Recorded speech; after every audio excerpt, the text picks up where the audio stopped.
melodi e ëmbël ka qenë në sfond të aventurave të mrekullueshme që kemi jetuar. Po, është kështu. Jemi në serinë e fundit. Historia jone e jashtëzakonshme dhe magjike ka nisur shumë kohë më parë. Nëse mbyll syt, më vjen ndërmend shumë kujtime dhe ndjej ato emocione të forta sikur në këtë çast jam duke i rijetuar. Miqësia me Hanonin dhe Rinën u rrit ngadalë dhe me kalimin e kohës u bë një ndjenjë pa shkatërueshme. Në çastet më të vështira, ai bashkim na bënte të kuptonim se nuk ishim vetëm, që mund të mbështeteshim tek njëra tjetra dhe të kishim energjinë e duhur për të përmbushur misionet tona.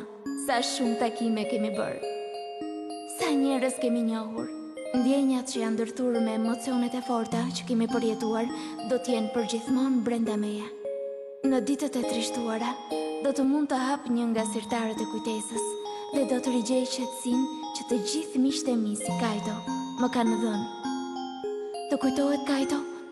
Kur u takuam, nuk munda të tregoja se kush isha. E mbajta këtë sekret brenda meje dhe kështu, pas një zënke në tjetrën, nga një mos kuptim në një të qarë ose të qeshur, ndjeja se diçka po ndryshonte. Një ndjenjë turpshme bënte që zemra ime të rrite shpejt. Por pasi misioni ynë u përmbush, biseduam bashkë më në fund dhe ja treguam me sinqeritet njëri tjetrit të gjitha ndjenjat që kishim përjetuar deri atëherë. Tani kemi mbërritur në fund të kësaj historie të mrekullueshme dhe të gjithë së bashku në këtë skenë duam t'ju përshëndesim dhe t'ju themi për herë të fundit: Magjia e dashurisë Pici! Nëse doni mund ta përsërisim.